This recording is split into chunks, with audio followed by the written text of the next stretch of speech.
Hello friends, आज हम बात करेंगे आज के लेक्चर पे मोटिवेशन पे, जो कि सबसे इम्पोर्टेंट फैक्टर है हमारी जितनी भी एजुकेशनल एक इंस्टीट्यूट है उसके अंदर। स्टूडेंट्स या टीचर्स हों या एडमिनिस्ट्रेशंस हों या कोई भी डिपार्टमेंट हो, उसमें मोटिवेशन जो है वो बहुत मेन रोल प्ले करता है किसी भी गोल को अचीव करने के लिए। तो आज जो है हम इसी मोटिवेशन और इसके एनर्जी को बूस्ट करने वाली जो चीज़ें हैं या फिर इसके ऊपर बनने वाली थ्योरीज़ हैं, इसकी सिग्निफिकेंस है, इसके अलावा इसमें जो डिफरेंट साइकोलॉजिस्ट हैं या फिजियोलॉजिस्ट हैं, वो सारे जिन्होंने इसके ऊपर काम किया है, इसकी अप्रोचेज़ और टेक्निक्स वगैरह के बारे में आज हम इसमें जो है वो डिस्कस करेंगे। वीडियो को एंड तक देखें और अगर आपको वीडियो पसंद आती है तो इसको लाइक करें और चैनल को सब्सक्राइब भी कर दें।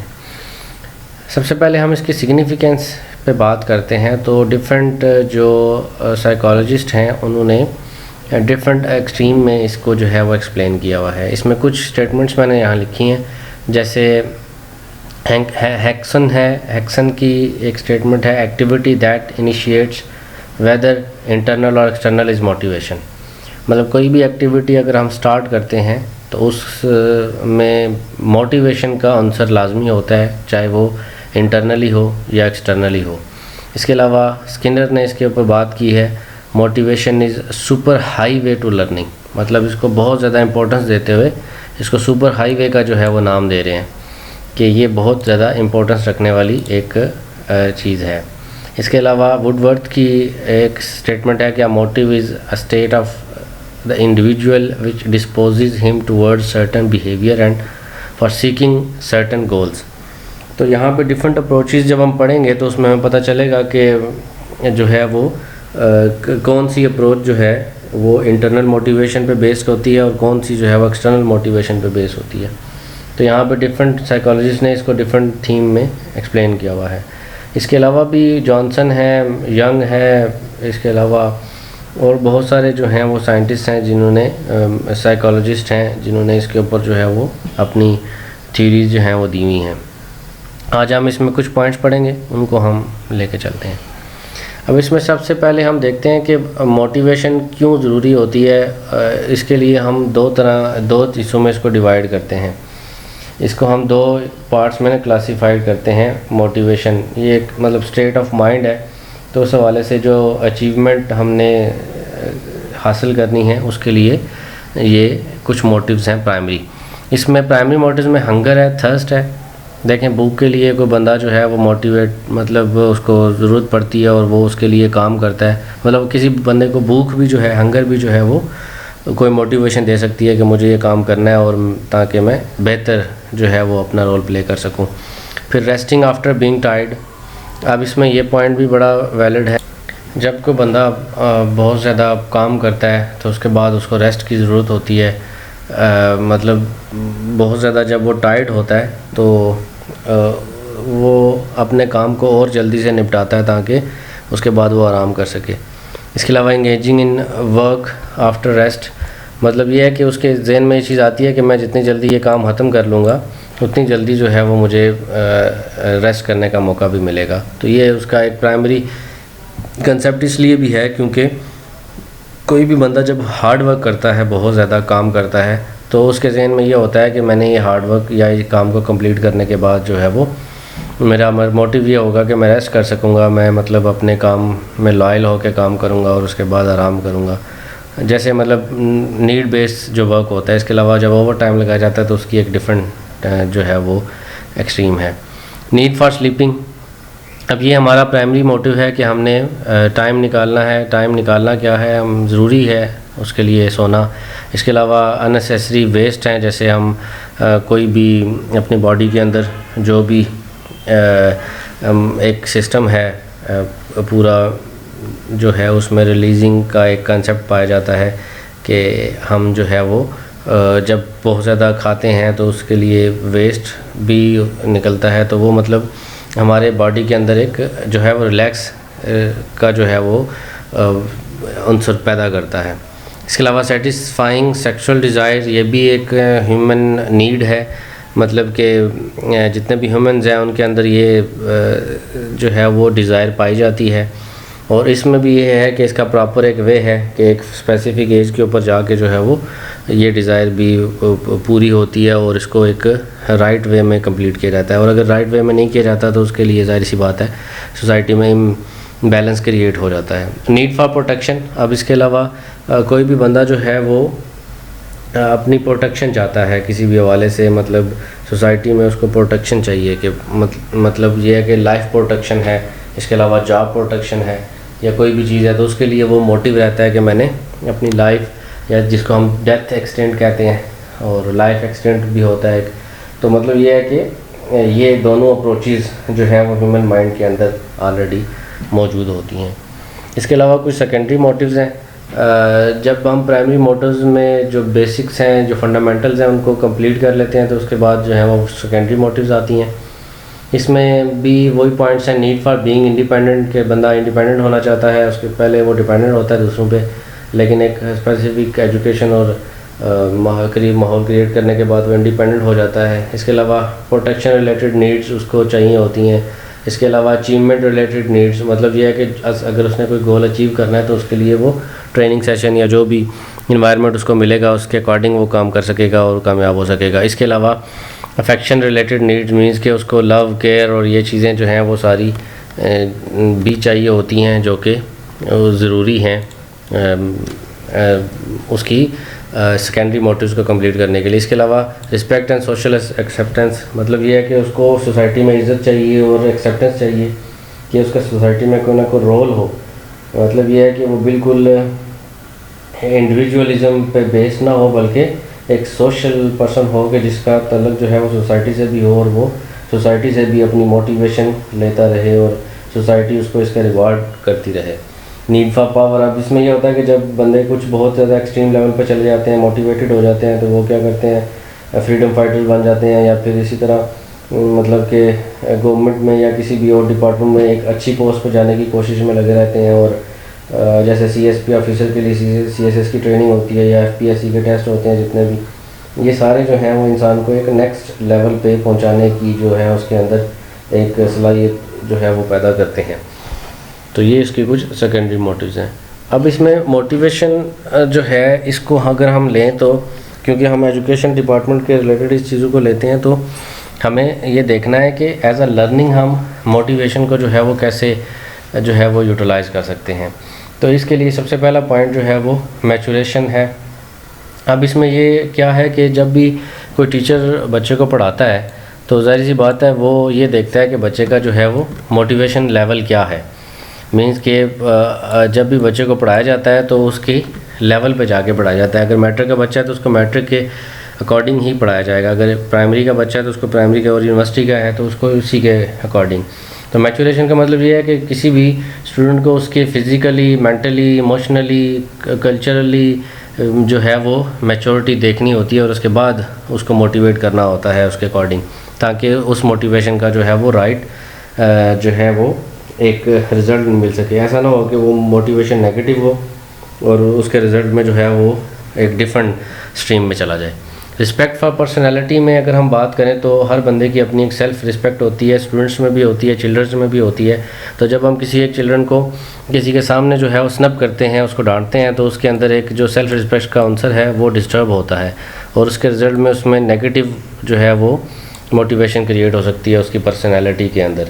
तो इसलिए साइकोलॉजी ये कहती है कि जो हम अपने फीलिंग्स, किसी की फीलिंग्स को जो है वो डिस्ट्रैक्ट करते हैं तो उसके रिज़ल्ट में वो सोसाइटी के लिए जो है वो बहुत नेगेटिव रोल प्ले करने का बायस बन सकता है। इसलिए इसमें बहुत ज़्यादा एहतियात की ज़रूरत है।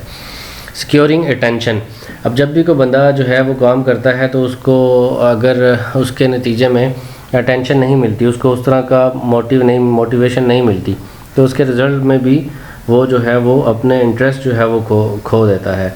अब कुछ बच्चे होते हैं जो इनबॉर्न जो है वो डिफरेंट चीज़ों में इंटरेस्ट रखते हैं।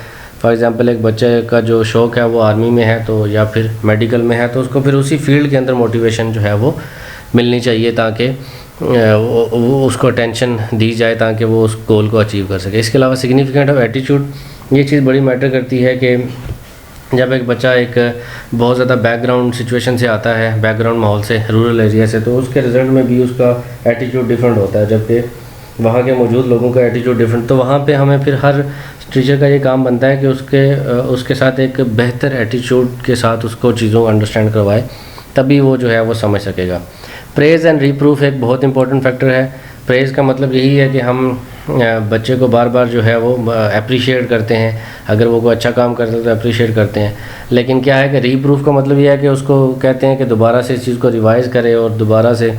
अब ये चीज़ अगर दोनों चीज़ें मतवाज़न होंगी, इनमें तवाज़न होगा तो फिर तो बात समझ आती है। लेकिन अगर प्रेज़ ज़्यादा होगा तो तब भी नेगेटिविटी क्रिएट हो सकती है, मतलब ओवर अप्रिशिएशन, बार बार हर क्वेश्चन पे उसको अप्रिशिएट किया जा रहा है, तो क्या होगा, उस अप्रिशिएशन की वैल्यू कम होना शुरू हो जाएगी। तो दूसरी बात यह है कि अगर उसको बार बार स्नब भी किया जा रहा है और सबके सामने किया जा रहा है, तो ये भी एक नेगेटिव पार्ट इसमें आ सकता है। तो इसमें टीचर का बहुत मेन रोल है कि वो कैसे क्लेवरली जो है वो चीज़ों को लेके चलता है। इसके अलावा डेफिनेट गोल। अब देखें, जब तक कोई गोल आपके सामने नहीं होगा, कोई मंजिल नहीं होगी, तो तब तक आप की मोटिवेशन का लेवल इतना राइज़ नहीं हो सकेगा जितनी कि आपकी रिक्वायरमेंट है।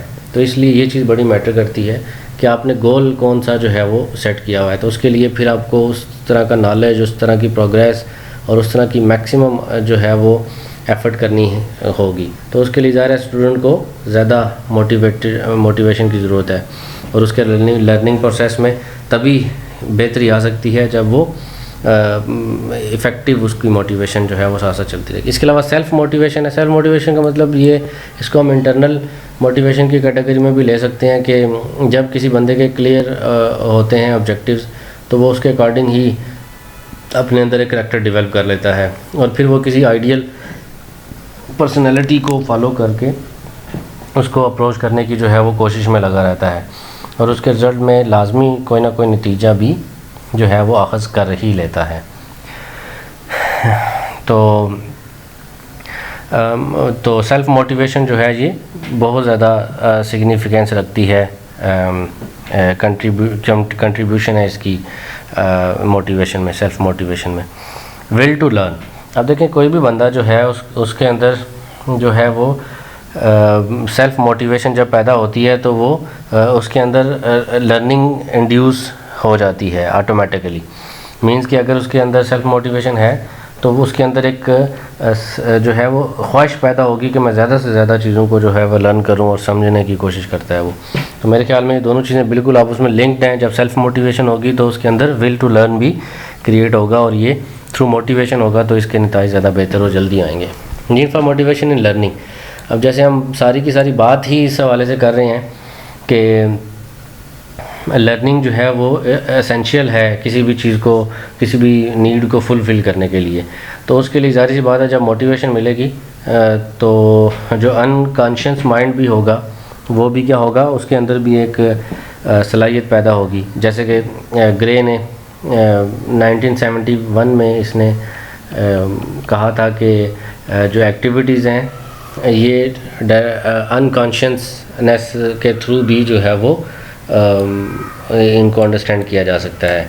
ये ग्रे एक साइकोलॉजिस्ट था जिसने इस स्टेटमेंट को 1971 में जो है वो दिया था, और उसने ये कहा था कि जो नीड्स हैं अगर उनको फुलफ़िल इन टाइम किया जाएगा तो उसके रिज़ल्ट में स्टूडेंट्स के माइंड में जो टेंशन होती हैं वो रिड्यूस हो जाती हैं, और उसके रिज़ल्ट में स्टूडेंट मोटिवेट होता है और वो लर्निंग प्रोसेस में और बेहतरी से इन्वॉल्व हो जाता है। इसके अलावा कंपटीशन फॉर मोटिवेशन ये बड़ी इंपॉर्टेंट फैक्टर है। देखें, हम जब भी स्टूडेंट्स के दरमियान कंपटीशन डेवलप करते हैं तो उसके रिज़ल्ट में एक अगर कोऑपरेटिव एनवायरनमेंट होगा तो उसके रिज़ल्ट में जो स्लो लर्निंग होगा उसके अंदर भी एक एबिलिटी क्रिएट होगी कि वो चीज़ों को जल्दी से जल्दी लर्न करे, और उसके लिए उसको अगर कंटिन्यूसली मोटिवेशन मिलेगी तो उसके रिज़ल्ट में वो बेहतर जो है वो रोल प्ले कर सकता है। तो ये कुछ लर्निंग के प्रोसीजर्स थे जिनको अडॉप्ट करना बहुत ज़रूरी है। उसके बाद है थ्योरीज़ ऑफ मोटिवेशन। बहुत सारे साइंटिस्ट ने डिफरेंट थ्योरीज जो हैं वो दी हैं, इनमें कुछ पे हम अभी बात करेंगे। इसमें सबसे पहले पॉन थ्योरी है। अब बेसिकली ये जो है ये डिपेंड करता है कि मतलब ये है कि किसी ऐसे, जैसे हम एज अ मुस्लिम हम किसी एक ऐसी स्पिरिचुअल पावर पे बिलीव करते हैं, अल्लाह ताला पे बिलीव करते हैं कि वही हमें जो है वो मूव करवा रहा है, मतलब उसी के ऊपर हम डिपेंडेंट हैं सारे के सारे। तो हम क्या करते हैं कि उसके नज़र में एक बेहतर पर्सनैलिटी बनने के लिए हम बहुत अच्छा अपना रोल प्ले करते हैं सोसाइटी के अंदर, और अपने अंदर एक चेंज लेके आते हैं, ऐसा चेंज के जो दूसरों के लिए जो है वो बेहतर साबित हो। तो उसके लिए फिर ये है कि हम इसको एक मास्टरियस पावर भी कहते हैं कि हम किसी जो है वो अल्लाह के जो हैं वो मातहत हैं, तो हमारे लिए यही मोटिवेशन है कि हम उससे डर की वजह से या एक जजमेंट की वजह से आफ्टर डेथ हम जो है वो अपनी एक्टिविटीज़ को बड़ा स्ट्रीमलाइन रखते हैं। इसके अलावा एनर्जी थ्योरी है, इसके बारे में साइकोलॉजिस्ट जंग थे 1937 में, उन्होंने, और इसके अलावा भी फ्राइड थे, जॉन, एक और साइंटिस्ट भी थे जिन्होंने इसको लिबिडो का जो है वो नाम दिया था, मतलब सेक्सुअल अर्ज जो होती है, सेक्सुअल डिज़ायर्स जो होती हैं, उन्होंने इसको इस कैटेगरी में लिया कि बंदे के अंदर जो है वो जो डिज़ायर्स होती हैं उनको पूरा करने के लिए उसके अंदर जो एनर्जी डेवलप होती है, उस एनर्जी को जो है वो फ़िज़िकल एनर्जी भी हम कह सकते हैं। और उसमें ये है कि अगर एनर्जी नहीं होगी तो मोटिवेशन भी नहीं होगी, तो ये एनर्जी का होना बॉडी के अंदर बहुत ज़्यादा ज़रूरी है। फ्राइड ने भी इसके ऊपर जो है वो काम किया है, और इसके अलावा जंग ने भी, तो इन सब ने एनर्जी थ्योरी को जो है वो बड़ी वैल्यू दी है कि जिस भी बॉडी के अंदर या पर्सन के अंदर एनर्जी होगी चीज़ों को सीखने की, वो जल्दी चीज़ों को सीख सकता है।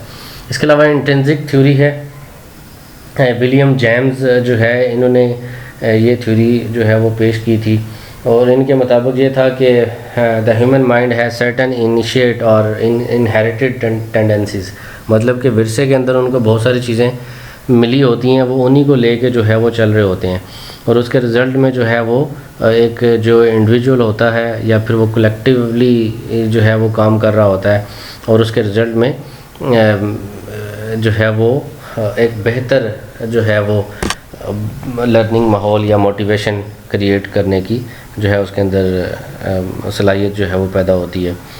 इसके अलावा और भी साइंटिस्ट जो थे जिन्होंने इंट्रिंसिक थ्योरी के ऊपर बात की है। इंट्रिंसिक मतलब ये है कि किसी भी चीज़ का एक विरासत में मिलना, और विरासत से वो चीज़ें चलती हुई आ रही हैं, और उसके रिज़ल्ट में जो है वो एक माइंडसेट ऑलरेडी बना हुआ है। इसके अलावा नीड थ्योरी है। नीड थ्योरी में है, इसको दो पार्ट्स में डिवाइड किया गया है। एक को हम अभी जैसे पढ़ा है प्राइमरी मोटिव्स, और एक को हमने सेकेंडरी मोटिव्स का नाम दिया है। तो जो प्राइमरी थे उनमें हमने कहा कि जो बायोलॉजिकल नीड है वो ज़रूरी होती है, और सेकेंडरी में साइकोलॉजिकल नीड जो है उसका पूरा होना ज़रूरी है। इसमें आपने याद रखना है कि नीड थ्योरी के अंदर इसको फर्दर हमने दो पार्ट्स में डिवाइड किया हुआ है। एक जो है वो बायोलॉजिकल है, और दूसरी जो है वो साइकोलॉजी के रिलेटेड है। बायोलॉजी का मतलब ये है कि मतलब बॉडी की फ़िज़िकल अपीयरेंस जो है उस पर, और दूसरा जो नफसियाती तौर पर चीज़ों की रिक्वायरमेंट है इंसान के पास, मतलब वो चीज़ों को समझने की, वो इसमें जो है वो इंक्लूड है। उसके बाद स्टिमुलेशन थ्योरी है। स्टिमुलेशन थ्योरी जो है वो इसमें सारी चीज़ें आ जाती हैं, इनर और आउटर स्टिमुलाई सारी चीज़ें इसमें आ जाती हैं। अब इसमें यह है कि ये एक साइकोलॉजिकल फैक्ट है, या फिर हम इसको कह सकते हैं कि ये बिहेवियर के साथ इसका कनेक्शन होता है। तो जो बिहेवियर के थ्रू इंटरेक्शन बनता है उसी को हम स्टिमुलेशन कहते हैं, कि इसमें जो है वो ये इनर स्टिमुलेशन भी हो सकती है और आउटर स्टिमुलेशन भी हो सकती है। बिहेवियर ऑफ लर्निंग थ्योरी, अब इसके बारे में भी बहुत सारी चीज़ें हैं। हुल एक साइकोलॉजिस्ट है जिन्होंने इसके ऊपर काम किया। उन्होंने यही कहा कि all motivation behaviour is based on needs and desires, मतलब ये बात उन्होंने जो है वो की है कि जितनी भी नीड्स और डिज़ायर्स हैं उनके ऊपर ही ये चीज़ें डिपेंड कर रही होती हैं। ये नीड्स जो हैं बायोलॉजिकल हो सकती हैं, साइकोलॉजिकल हो सकती हैं, प्राइमरी हो सकती हैं या सेकेंडरी जो भी। इसके अलावा बिहेवियर के ऊपर जो है वो मास्लो ने भी काम किया, टॉलमैन ने भी काम किया, हब ने भी काम काम किया, लेकिन वो इस व्यू को नहीं मानते। वो मतलब इस टाइप ऑफ लर्निंग वो कहते हैं कि लर्निंग जो है वो कॉग्निटिव है, इंटेलेक्चुअल बेस्ड है, जबकि हुल जो है वो ये कह रहे हैं कि ये टोटली बिहेवियर बेस्ड है। तो इसलिए यहाँ पे ना दो तरह की अप्रोचेज़ हमें मिलेंगी, एक वो जो बिहेवियर को मान रहे हैं मेन, और एक वो जो कॉग्निशन को मान रहे हैं, कॉग्निटिव या इंटेलेक्चुअल डेवलपमेंट को मान रहे हैं। तो ये दो जो हैं वो स्ट्रीम है। इसके अलावा सोशल थ्योरी है। सोशल थ्योरी ये इसके नाम से ही ज़ाहिर है, इसमें कल्चरल पैटर्न आ सकता है, फील्ड थ्योरी जो भी है इसमें सारी चीज़ें आ जाती हैं। मतलब जो डिफरेंट कल्चर होता है उसके अंदर डिफरेंट थ्योरी जो हैं वो ग्रो कर रही होती हैं, तो उसी के अकॉर्डिंग हमें चीज़ों को लेकर जो है वो चलना पड़ता है। इसमें भी जो सोशल बिहेवियर है वो मेन रोल प्ले करता है कुछ साइंटिस्ट के अकॉर्डिंग, और कुछ में साइकोलॉजिकल एस्पेक्ट्स जो हैं वो बेस कर रहे होते हैं। इसके अलावा डेप्थ थ्योरी है। अब डेप्थ थ्योरी में जो मेन पोर्शन है मतलब ये है कि अनकॉन्शियसनेस जो इंसान के अंदर होती है, रुथलेस होती है, इलॉजिकल जो चीज़ें होती हैं, या फिर बहुत ज़्यादा पावरफुल, तो ये सारी चीज़ें मतलब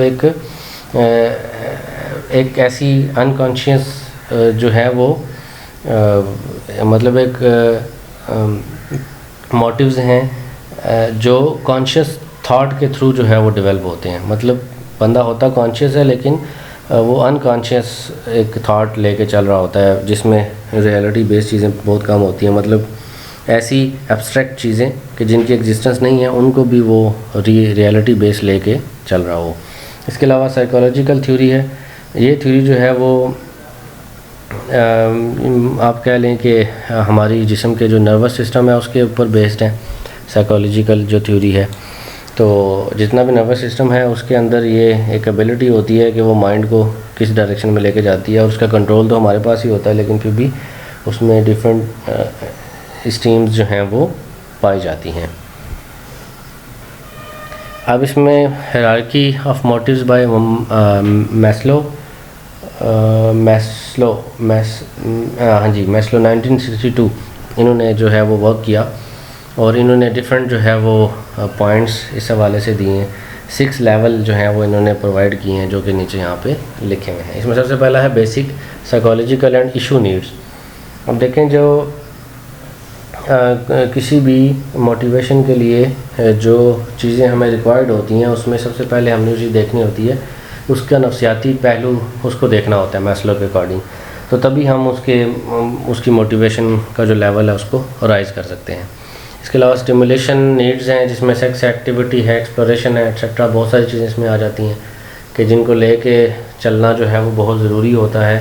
इसके बगैर जो है वो मोटिवेशन जो है वो एक रिज़ल्ट ओरिएंटेड नहीं हो सकती, मतलब हो सकती है लेकिन उसके चांसेस कम है। इसके अलावा सेफ्टी नीड, हर बंदा जो है वो अपनी सेफ्टी चाहता है, प्रोटेक्शन चाहता है, इंजरी से सिक्योरिटी चाहता है, जैसे कि जो है वो इंश्योरेंस वगैरह जो भी कॉन्सेप्ट पाया जाता है गवर्नमेंट के अंडर होता है, या फिर वो जिस सोसाइटी में रह रहा होता है वहाँ पे उसकी प्रोटेक्शन उसको चाहिए होती है, तो उसके अकॉर्डिंग भी जो है वो मोटिवेशन उसको दी जा सकती है। लव एंड बिलोंगिंग नीड्स, अब देखें ये सबसे इम्पोर्टेंट है कि जब बंदा एक प्राइमरी लेवल पे अगर उसको ये चीज़ें नहीं मिल रही होती तो उसके रिज़ल्ट में क्या होता है कि वो सेकेंडरी पॉइंट तक पहुंच ही नहीं पाता। तो इसलिए लव और बिलोंगिंग उसके लिए बेसिक नेसेसिटीज़ है। इसके अलावा सेल्फ स्टीम है। सेल्फ स्टीम जो है वो इसमें जो ज़रूरियात हैं इसकी और उसकी जो कॉम्पिटेंस है उसको पूरा करने के लिए जो मोटिवेशन उसको रिक्वायर्ड है, ये भी बहुत इंपॉर्टेंट फैक्टर है इसमें। इसके अलावा सेल्फ एक्चुअलाइजेशन, पोटेंशियलिटीज़, मतलब जितनी भी उसके अंदर एबिलिटी है, काम करने की सलाहियत है, इन सब को लेके चलना, ये सारा इसके अंदर जो है वो इंक्लूड है। मोटिव या मोटिवेशन की जो साइकिल है इसकी अगर हम बात करें तो ये स्टार्ट होती है नीड से। सबसे पहला नंबर इसका नीड है कि हमें किसी चीज़ की सबसे पहले ज़रूरत होती है, हमने उसको कंप्लीट करना होता है किसी तरह से भी, तो नंबर 1 पे नीड आएगी। इस नीड को पूरा करने के लिए हमें जो चीज़ ड्राइव करेगी, जिसके थ्रू हम चलेंगे, उसको उस नीड को पूरा करने के लिए एक ड्राइविंग फोर्स जो है वो हम पे लगेगी, जिसके नतीजे में हम उस नीड को पूरा कर सकेंगे।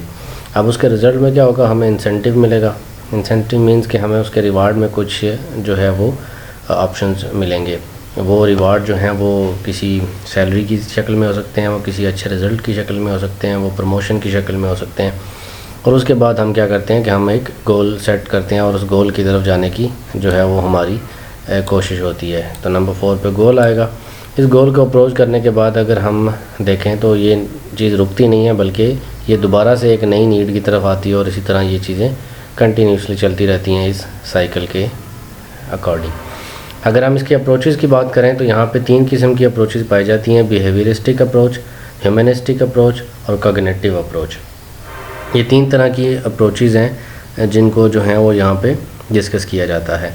अब इसमें डिफरेंट साइकोलॉजिस्ट जो हैं वो बात करते हैं इसकी कि ये दोनों जो अप्रोचेस हैं इसमें इंटरनल भी हो सकती हैं और एक्सटर्नल भी। जैसे बिहेवियरिस्टिक अगर हम देखें तो ये एक इंटरनल अप्रोच है, इंटरनल मोटिवेशन है, जबकि ह्यूमनिस्टिक पूरे उसकी बॉडी स्ट्रक्चर पे और कॉग्निटिव इसी तरह उसकी इंटेलेक्चुअलिटी पे बेस्ड है। इसलिए हम इसको जो है वो एक्सटर्नल की कैटेगरी में भी लेते हैं, जबकि इसको जो है वो हम इंटरनल कैटेगरी में जो है वो लेते हैं। तो ये जो है बिहेवियरिस्टिक, इसको इंट्रिंसिक या इंटरनल लिया जाता है और जो दूसरी है इसको एक्सटर्नल। उसके बाद कोई टेक्निक्स हैं मोटिवेशन की, तो इसके बारे में भी हम देख लेते हैं कि ये कितनी इम्पोर्टेंस रखती हैं और इसके थ्रू हम क्या रिज़ल्ट ओरिएंट कर सकते हैं। तो इसमें सबसे पहले है रिवार्ड एंड पनिशमेंट। अब ये है कि किसी भी स्टूडेंट को मोटिवेट करने के लिए उसको रिवार्ड दिया जाता है और रिवार्ड का तरीका ही ज़्यादा बेहतर है। पनिशमेंट से अगर हम करेंगे तो उससे नेगेटिव मोटिवेशन क्रिएट होगी और उसकी वजह से नेगेटिव बिहेवियर डेवलप हो सकता है, जो कि सोसाइटी के लिए भी और उसके बाद में आने वाले जितने भी पोर्शंस हैं ज़िंदगी के, उनमें ये चीज़ उसके लिए डिस्टर्बेंस का जो है वो बायस बन सकती है। इसलिए ये जो रिवार्ड सिस्टम है ये ही होना चाहिए, पनिशमेंट बिल्कुल नहीं होनी चाहिए। तो उससे क्या है कि ये टीचर पे बेस करता है और ये टीचर को बड़ी केयरफुली ये चीज़ें देखनी होगी, किसको रिवार्ड करना है और किसको पनिशमेंट, और पनिशमेंट का लेवल क्या होना चाहिए। उससे रॉन्ग जो है वो परसेप्शन क्रिएट होती है स्टूडेंट के माइंड में। उसके बाद फिक्सेशन ऑफ गोल्स है। तो फिक्सेशन ऑफ गोल्स का मतलब यही है कि स्टूडेंट को जो है वो मोटिवेशन तब तक प्रोवाइड की जाए जब तक उनके माइंड के अंदर ये क्लैरिटी नहीं आ जाती कि उन्होंने करना क्या है। तो उस वाले से फिर जो है वो प्री डिटर्मिनेशन और ये जो है वो ऑब्जेक्टिव उनको बताया जाएगा और उसके अकॉर्डिंग उनको मोटिवेट किया जाएगा ताकि वो उसको एक मखसूस टाइम में जो है उस गोल को अचीव भी कर सकें। उसके बाद टीचिंग मेथड बहुत इम्पोर्टेंस रखती है इस सारे मोटिवेशन के सिचुएशन के अंदर, कि टीचर को जो है वो अटेंशन रखनी होती है स्टूडेंट्स को मोटिवेट करने के लिए, और हर क्लास के लिए उन्होंने डिफरेंट एक मेथडोलॉजी अपनानी होती है और हर मेथडोलॉजी हर स्टूडेंट के लिए डिफरेंट भी हो सकती है। लेकिन ओवरऑल अगर देखा जाए तो एक प्रोडक्टिव माहौल बनाने के लिए उसको कंटिन्यूस एक ऐसा मेथड यूज़ करना पड़ेगा जो उन बच्चों के ज़हनी सलाहियत के मुताबिक ही हो। प्रेज़ एंड रीप्रूव की आगे भी हमने बात की है। प्रेज़ का मतलब यही है कि हम बार बार उसको जो है वो रिवार्ड करते हैं और उसकी अप्रिसिएशन करते हैं।